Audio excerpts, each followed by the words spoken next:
Hello guys, so this is the new channel Get to Know ME, that is Mechanical Engineering.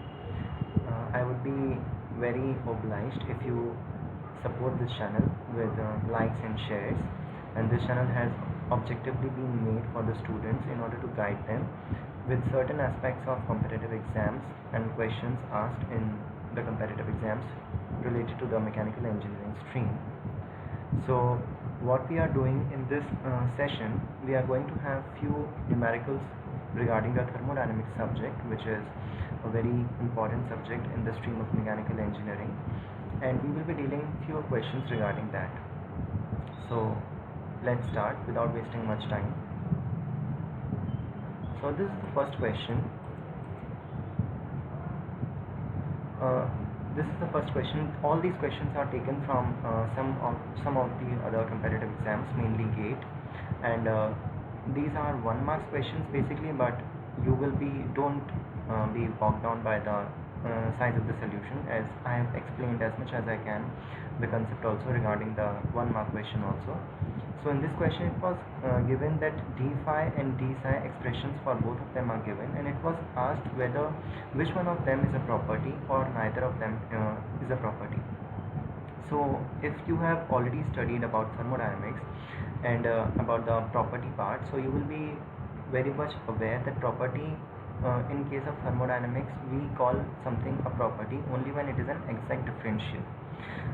For example, enthalpy, entropy, internal energy, all these are the properties, whereas work and heat are not property because they are inexact differentials, they are path functions. So similarly, we need to find out whether phi and xi is a property or not. So to find out whether it is a property, we need to find out whether it is an exact differential or not.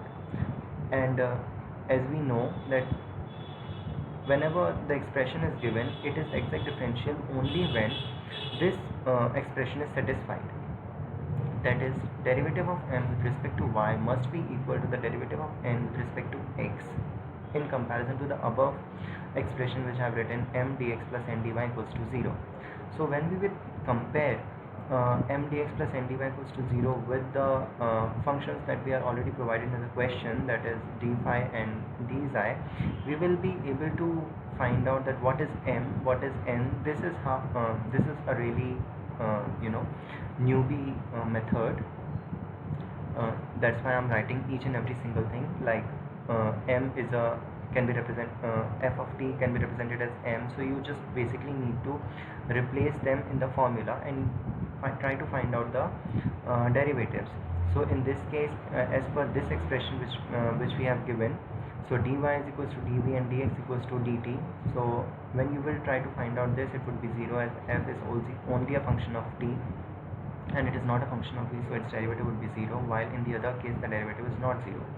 That is, this expression is not valid. dm by dy is not equals to dn by dx, hence phi is not a property.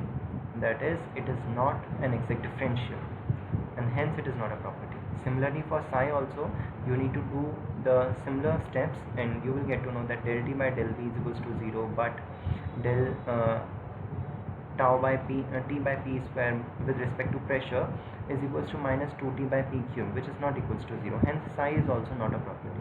Hence both of them are not properties, because they both of them are not exact differentials. Now the second question is regarding a heat engine. So first we should go through the questions. That a heat engine receives Q1 heat from a reservoir and rejects Q2 heat to a cold reservoir, and the work delivered by the heat engine is directly supplied to the heat pump. So the work delivered by the heat engine, this is the diagram which I have made to represent the question, is directly supplied to the heat pump, this thing. And they have also mentioned the nomenclatures of the heat, so do not try to put it as per your convenience, because they have already mentioned that the heat receiving from the hot reservoir has to be represented by Q1. And this is important because what these guys have done, they have asked you a particular ratio, like Q2 plus Q4 by Q1 is being asked. so you need to find out like that only. So COP of heat pump is given and efficiency of heat engine is given, and then the basic expression that Q1 minus Q2 is equals to the work which is directly given to the heat pump. So by energy balance we can calculate that the work delivered to the heat pump is Q4 minus Q3, that is both these expressions must be equal, and since the efficiency of the heat pump is given, you can calculate the ratio between the Q2 and Q1.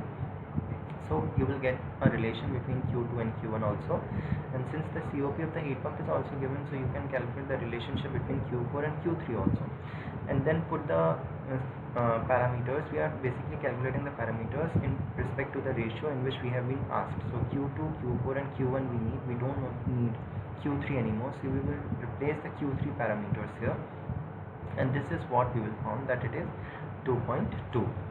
So questions like these are very much commonly asked, so you need to be aware of such questions. You need to these questions generally take much time because student tends to get confused between the parameters, that which one need to be put first, or they might be confused regarding the correlations also.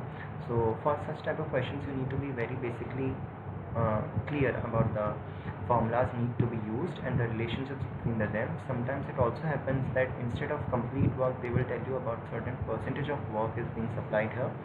So in that case it won't be like equals to W. It would be Q1 minus Q2 would be equals to W only, but it won't be fully supplied here because some of the work would be, they might be taken to somewhere else.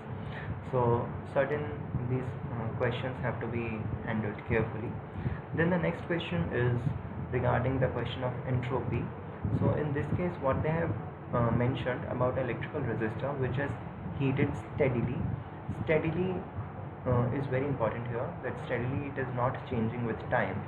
So by passing a current of 20 amperes, and if heating is performed in an ambient at 30 degrees Celsius, then where the electrical resistor is being put, so there the temperature is 30 degrees Celsius.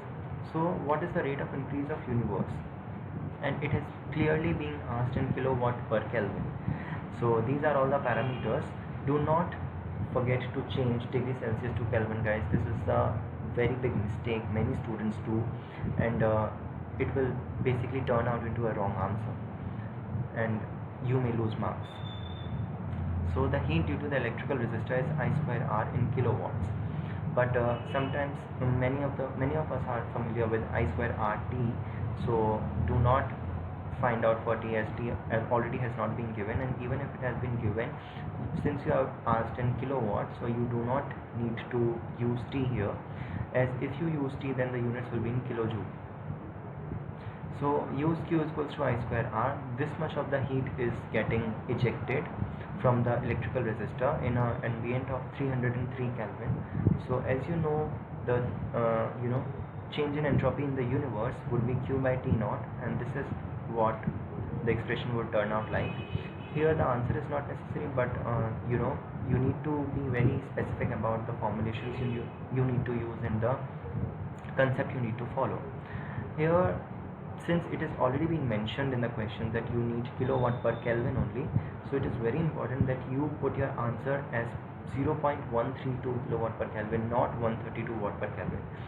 This is also another very silly mistake which many people do, especially in GATE exams where you have very less time, and some questions would be very easy, and this is one of them. This is not a very tough question, but many of us tend to write it like 132 watt per Kelvin.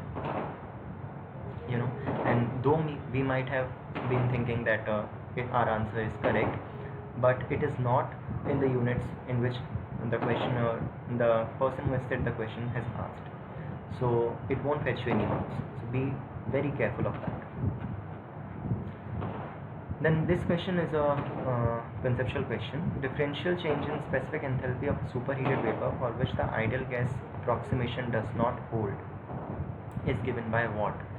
So ideal gas approximation does not hold. I have highlighted this point, so be mindful of that. That for ideal gas, the enthalpy is a function of pressure only, and internal energy, though internal energy has not been discussed here, but still it might be asked, so I am including it also. Internal energy is a function of volume only. volume or specific volume. Okay, for ideal gases only, but for real gas, temperature also becomes an important factor.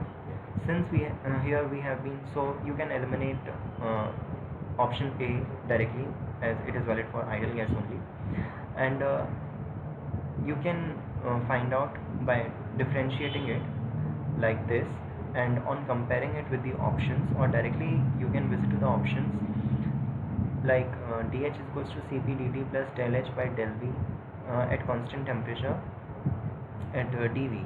So when we are talking about enthalpy, it is not a function of volume, so a specific volume, so you can eliminate this option also. Then it is a function of pressure, so obviously this one is correct, and it is not a function of specific heat at constant volume, as here also volume is coming, so this option is wrong. So you can eliminate or get to the right expression by eliminating the others. Even if you don't know that how to calculate it, you can easily find out the correct answer by eliminating the other options. This is also a very good approach and very mindful approach you must use in certain situations. It would be very helpful for you. So yeah, that's it guys, that's it for today, and please, your comments are very much welcomed. Your feedback is very important to me, since it is a growing channel, so I would be very much happy if you share some constructive feedback regarding this, and do like, share, comment and subscribe to this channel. Thank you very much.